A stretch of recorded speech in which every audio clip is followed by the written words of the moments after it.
Hi, I'm Charlie Regan, the Capability Expansion Officer, CEO of NerdsOnSite.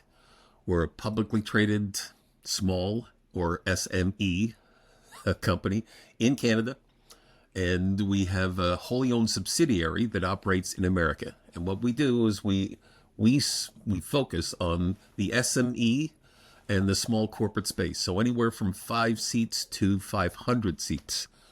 And we provide all kinds of tech services and cybersecurity services. Fantastic, Charlie. Thanks for coming on the platform. First time I've met or spoken. We're going to get into the company, its services, and its client base in a second. But first, who is Charlie Regan? I'm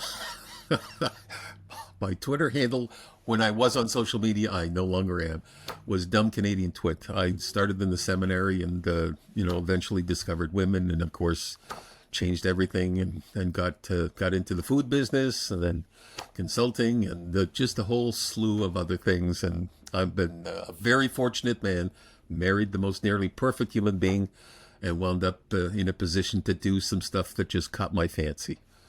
But I fell into most of the stuff I'm part of. Right. So tell me, this part of technology is a wonderful and very large thing, and this specific set of services that you are offering to SMEs in the US and in Canada, what caught your eye? What's the attraction? Well, honestly, I used to buy computers from this little guy at our big box store in Canada.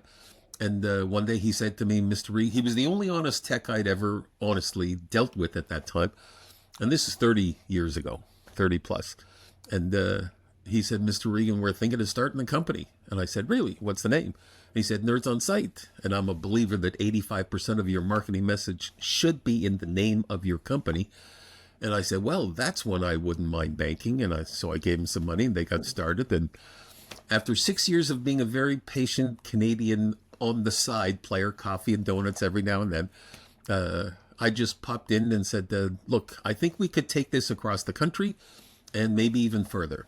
And so I came in, and it wasn't long, 18 months. We were across Canada, coast to coast, and in three countries.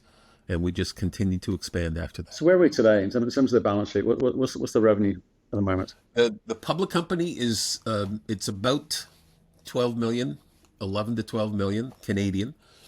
And, we're way undervalued on the CSE. We're also over-the-counter listed as well. Right. Okay. Every company's undervalued. I hear that plea all the time from CEOs. Well done, sir. Right. Let's take a look at how we grow something like this. So we got to start with what you're capable of delivering. So the addressable audience for you is what? SMEs broadly, but what does that actually look like? They're in all verticals, 117, 120 verticals, whichever focus you have. But they literally are the creative hub. They are the engine of all economies globally. They are where the new begins and eventually percolates to the corporate space. But they are the lifeblood. They're generally the people who will do whatever they're doing because they love it, not necessarily because of the money that's part and parcel of it. So right. In every space. Right. So let's look at the kind of the acquisition cost of getting those customers on board. If you're selling to that audience, you know where they are. It's not easy enough to find. How easy is it to convert? Well, some of the sales cycles are quite long. On the cybersecurity front, they are quite long. But to be honest, we get about anywhere from 30 to 50 new applications online and through our international call center. So we are then putting that information out to our set of nerds, contract players, and they make contact. And they begin the process of relationship dynamic.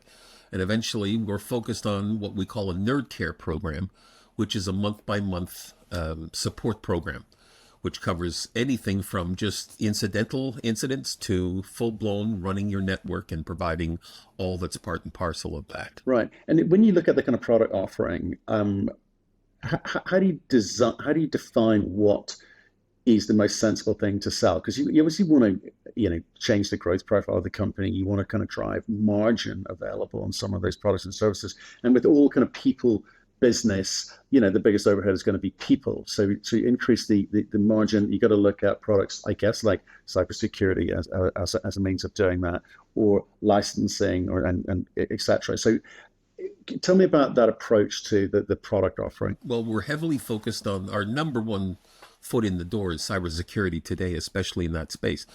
And it is a complete license play for us. We have a company, a related party company that developed we've been around for 13 years, millions of devices globally, not one incidence of ransomware and not one incidence of malware manifestation by email.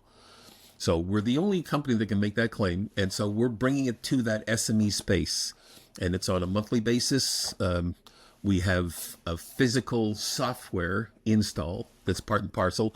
And we also have a network or server-based offering as well for the larger players, the enterprise space players. Right. So talk about those kind of unit costs, and if you can give me sort of sense of the kind of the profitability of the kind of product portfolio that you've got, because I'm trying to understand where 80% of the revenue comes from. Is it usual Pareto, 20% of the service offering, or are you continually expanding and evolving what's on offer? Well, all of our cybersecurity offerings, we have a 60% markup in that space with the provision of our related party company. So we're well situated there. We have good gross margin capability, and we don't have. I think we have 7, 8 players that are listed as employees of the company. The rest, 150, are all contract players. So they are paid basically on the markup. And it's only $1 a deliver. So we don't run a large accounts receivable at all. Right. Okay. So that model allows you to, I guess, sell into multiple states across the US without this massive overhead. Yes, correct. Okay. Correct. Interesting. Yeah. Very, very interesting. And what's the size of that kind of consultant profile? I mean, how many people are we talking about? How that started, that company? Well, no, it's more about the how many consultants are selling at any one time into the market. Because I'm looking. Okay, so what I'm looking for, Charlie, is ultimately going right. How does this thing scale? Right, $12 million, which is good. That's a good company. How do we scale it? It's all propagated with the first physical manifestation of the brand. We have Nerdmobiles and a handful of other certified vehicles, all branded. And we also have every single one of our contractors is in the space of presenting, selling, and provisioning. So they are all part of a collegial network globally. They are counting on each other for project team membership and project team execution. So they're never alone, but they're building a business under the umbrella and safety, security, and that collegial network of NerdsOnSite, the brand itself. So we have 150 plus touch points on the actual client interaction and sales front. Right. And how do you charge for each of those? Or is that these are 150 touch points which come under one price banner? Again, coming back to that point of how do you get more revenue from each client? Because you want to upsell them all the time, I imagine, don't you? Well, we have approximately 13,000 clients we deal with each year. So we're rolling out to that SME client profile this cybersecurity protection package. So it's been designed in such a manner, just recently been upgraded on the design front so that it can be easily integrated into their portfolio. So every nerd will now be able to present this in a packaged manner that makes good fiscal sense as well as simple implementation sense to our clients. Okay, is that product kind of selling itself at the moment? It's a kind of very adversarial environment we find ourselves in. Without wanting to get into politics at the moment, are people nervous? Well, they're nervous, and the biggest competition any company has are the 7 words, but we've always done it this way. So it really is, especially in cybersecurity space, where the major players are in the business of, once the criminals are inside your house, now it's our job to kick them out. Our approach has always been different.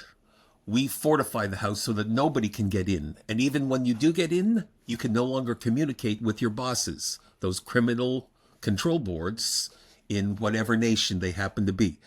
So it literally closes down all of our clients that go on our system, on our network. They appear dead, completely unplugged from the internet when our cybersecurity is in place with them. So it's still a story.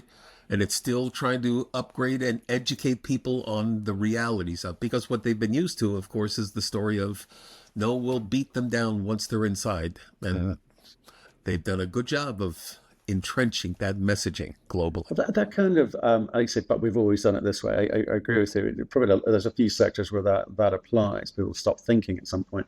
And how do you get around that? I mean, you've explained, okay, we kind of keep them out. We don't deal with them when they come in. They don't even get in. So, that's what we can do for you. But this kind of lethargy or this kind of apathy to security by some companies until it's gone wrong, how do you get around that? That's a very good point. It's when it happens that they think to themselves, now we need to do something. We have dealt with a number of municipalities 3 times and been told, no, we're covered. And less than 2 months later, hit with a huge ransomware that costs every taxpayer in their community sizable sums of money. So what we've designed now is a new process of telling the story. The best story is always the example, the exemplum docet.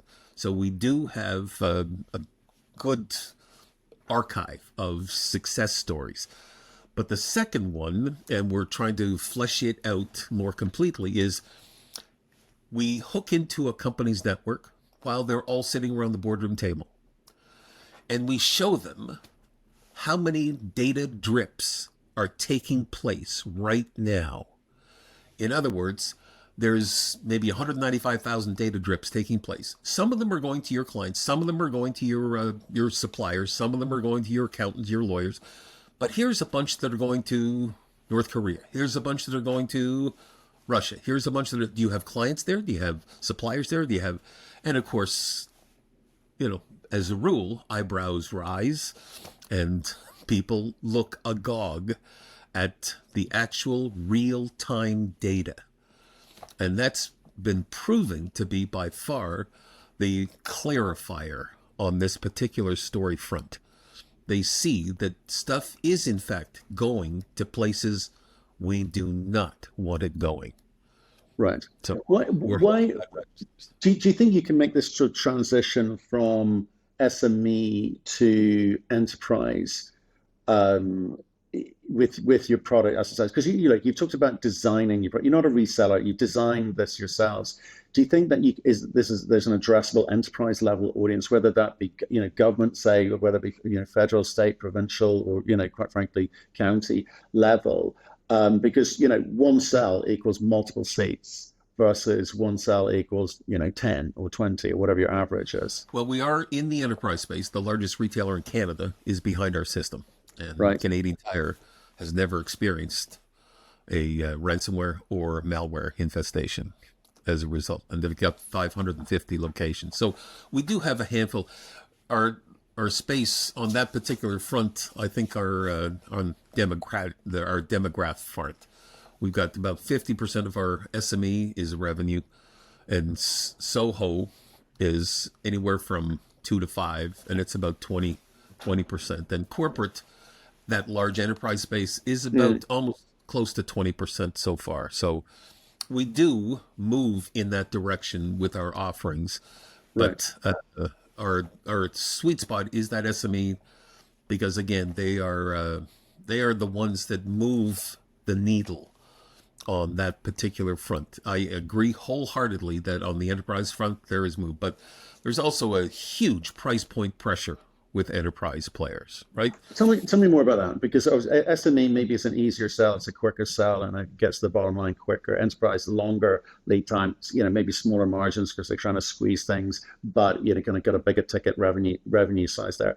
And there's that kind of cost of sale time frame, maybe not important, but 20% of a small number or 20% of a big number, huge difference to your bottom line. So again, what are the trade-offs, and how much effort are you making on each of those, whether it be SME, Soho, or enterprise? The enterprise front, I'm going to give you, for instance, we've got a bank chain down in Florida, only 28 branches, but they were Cisco, 100%. And we said, we can work with Cisco, and we integrated, and all these devices are called edge devices. And we now have tailored offerings in our major spaces. So we have a manufacturing edge device, we have a retail edge device, a hospitality edge device, a legal, accounting, infrastructure edge device. So they're tailored to these particular spaces. And for instance, the banking, all of a sudden, they started to notice we have no incidents whatsoever. And we had integrated into their Cisco system. And the CEO of the bank said, after 4 months, 5 months, why do we need Cisco? And we said, we want to play, we're Canadian, so we want to play well with others. But he finally decided out. Now, in the face of this, you need to remember that the margins that these other cybersecurity space players are gargantuan. And they immediately respond with a price reduction, gargantuan price reductions, in an effort to protect their space. So it's a two-edged sword or battlefront. We're battling that entrenched, but we've always done it this way. And on the other side, we've got an enemy or combatant who is prepared to cut those drastic margins they deal with. 60% for them is a joke. They're operating on much higher margins than that. So yeah, it's a long game, and to be honest, we're dealing on the long game front. We're dealing with. What does that mean, Charlie, to you? Because you've been this company's been at a while. Just trying to understand how aggressive you're going to be, in what time frame. Like, is there a kind of 2, 3, 4, 5 year plan for you? And what does that mean when you kind of look at the kind of steps to deliver growth, steps to deliver margin, reach, etc.? Whatever your plan is, can you describe that for us? Well, there's one new inroad that we're making, and that's with a small entity that we've just opened up. It's called NOS Technical Services, where we provide actual contract players full-time to state governments and to pharmaceutical companies. Now, part of the process is they begin to ask us questions because our credibility or our capability that they buy, the capability statements, they see all the things that we offer, and we've been called in for 3 separate presentations with these major players. And that's one way that we most definitely feel we're embedded first with the contract players we have in place. And now we, perhaps with a little credibility, can open the doors up more readily to new thoughts on your cyber protection. And they have come specifically, those 3 have come specifically with that question. That's what they want to focus on. Okay, you're not a one product company, right? So No. that's no. Right, exactly, right. So that's quite interesting who you're targeting in that instance. But have you set yourselves internally targets or goals against that new product, the NOS technical services? And what is that as a percentage of all of the revenue that you're targeting? Actually, our targeting for NOS technical is to be even with our NOS NerdsOnSite technical, just our regular business, within 2.5 years. So we expect that that's going to be the fastest growing division by a good measure. And what's that take? I mean, how many people, how much money, how much secondary costs around training and so forth? Will that Yeah, we've had a ramp up of about 6 months to get it on the rails. We've only had about half a month of revenues so far, but it's coming along quite well with the disruption and chaos, to be perfectly frank, in America, because that's where this is located. It is 100% American, so it's focused on states and pharmaceutical head offices and such. With the chaos that's been created from the White House, it is going to be challenging because nobody's sure what they're doing. But our belief is that means states may be much more hesitant to hire full-time and more reticent about committing long-term. So now they'll move over to contract positioning to a much more I hope, greater extent than they have in the past. So yeah, we're quite hopeful. Our projections when we began this, we're right on the beam with projections so far. So that's good. We've opened up contract relationships with about 12 entities so far. And I'm touching wood as I say this. They're progressing. Right. I'm Sure. very, very hopeful. I'm very happy, actually. And to be frank, I'm as excited about this as I have been about anything that we've ventured into. Okay, well let's look at this packaging and structuring of that because, like you say, if the government is and government departments are uncertain, they're committing to long term hiring and contracting may be the solution. But even then, do you think short term contracting will be a new thing? Maybe long gone are the 3 year contracts or even 12-month contracts. Oh yes, Well, right? yeah, So that's how does going that to be work for very you real. or work against you? Well, no, that won't work against us because there'll be more project. I'm going to call it project management focused opportunities where they're going to need a whole slew of specialists that they can't find within their ranks. So they're going to look for outside rank players to provide them that. So those project opportunities, I think, are going to pop up in the pharmaceutical space because regulatory processes are going to be dropping by the wayside in America specifically. There may be a much stronger demand in that space for that kind of talent, doctor level talent for this. Now we focus on the technical side, so we have lots of doctorate applicants, and they call them placements, but they're more than that. They're highly specialized, and so they're very, very high priced, and there's a clean gross profit on that business specifically. So it's almost tantamount to a recruitment agency. It's saying a recruitment placement agency revenue model at that point, right? A very specialized space. Yes, you're right. Okay. Absolutely. So, but will your people that you place, like I say, it kind of sounds like a kind of recruitment placement model to me, but will they be trained up to sell your products whilst they're there if the No. opportunity allows? No. Yeah. I mean, Okay. they will be. We're working on exactly how we move that forward on their knowledge base front. Got it. But in the meantime, we're moving forward with our own team members. So the relationships that are crafted and created are pretty solid, and they're generally with the CIOs of these major organizations.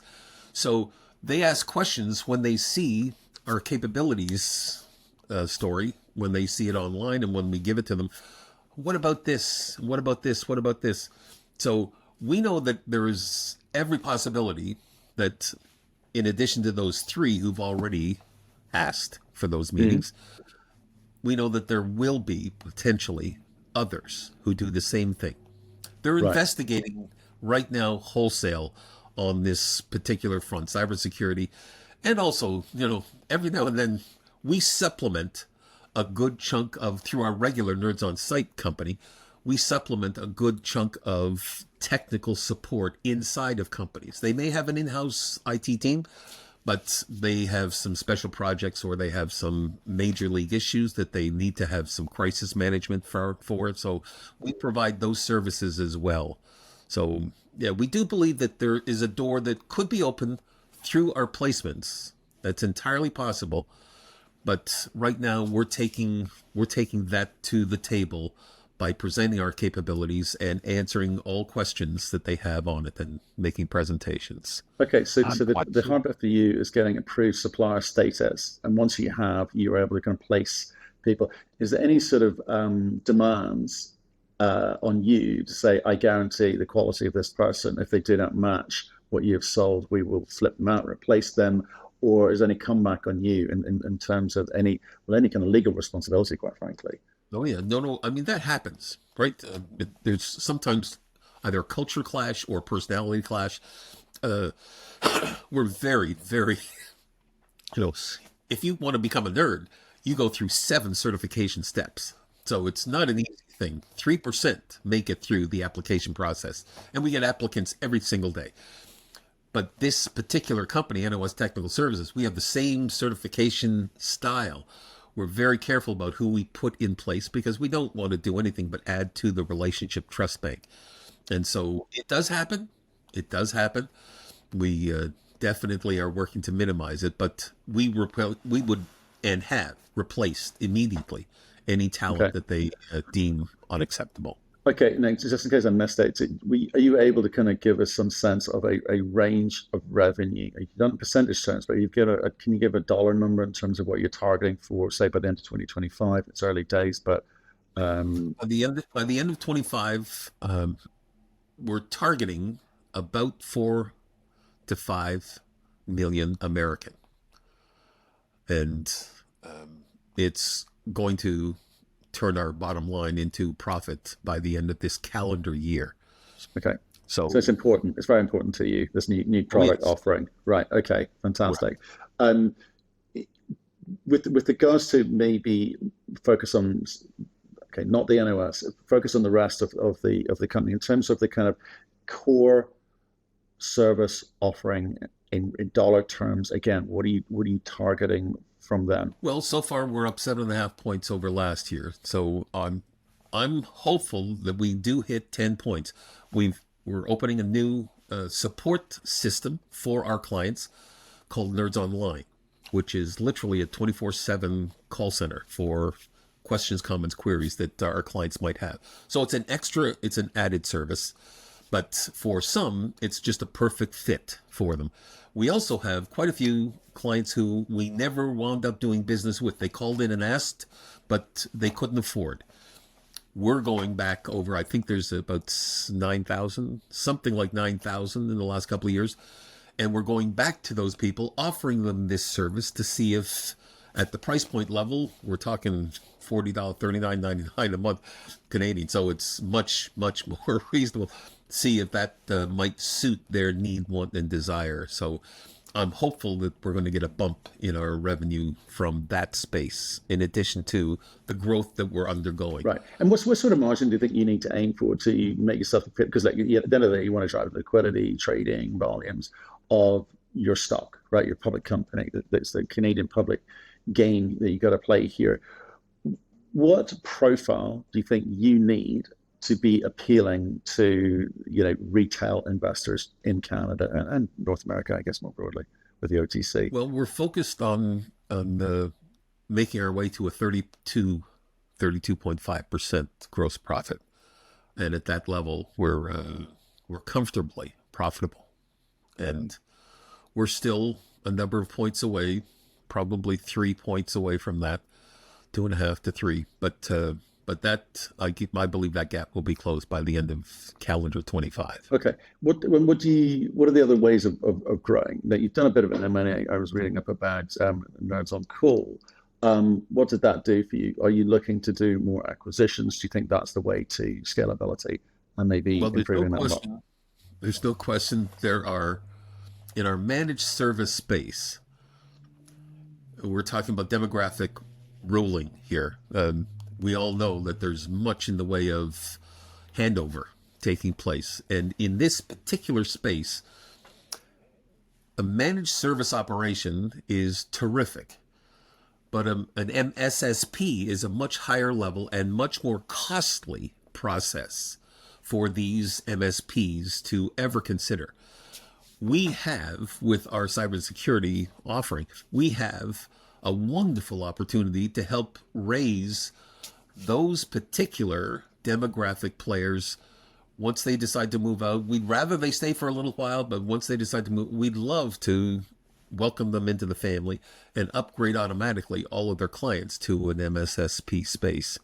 So yeah, I would like to get our share price to a point where it's now an equity play for those players, and a few extra dollars in the bank so we can supplement with a couple of bucks on a purchase. But we're definitely focused on at least one acquisition in this year, by the end of this year. Okay. In the US or Canada? It will likely be a US player because of the plethora of opportunities in the US. Right. Okay. And with the MSP, do you think that I mean, what do you give them? Why would they? Why should they? Well, again, that demographic push. They're at an age where they want to get on the boat to retirement, and we're looking for people who will hang around for a couple or 3 years so that the transition is solid and we don't have cultural earthquake. But that's our biggest play, and there are agencies, brokers out there that are focusing on that particular demographic for us as well. So there have been a number. We just haven't been in the place where we had the dollars and the attractive equity offering for them. But we're definitely looking forward to having that happen this year in at least one circumstance. Okay, and look, the technology is always an evolving thing. Have you got designs on other products that maybe you don't have in the portfolio at the moment that you're looking at and trying to understand the market for, which you may bring online at some point in the future? And Well, what does that process look like? a very good point. Our culture is based on the pillars, we call them. And one of them is we do not use the word best in class. There is no such thing in the technology space. You're allowed to use better in class because by 4 p.m. tomorrow afternoon, there's something that will, in fact, trump whatever is there. So we're constantly encouraging our nerds globally to bring forward new thoughts, new ideas. We've got a major presentation by a team of our South African nerds, something they believe that can be added to the portfolio offerings at the enterprise space specifically for our present clients, as well as being attractive to other players in that particular space. The nerd who's championing this, we have champions, we call them. They're the experts in the space, and he comes from that background.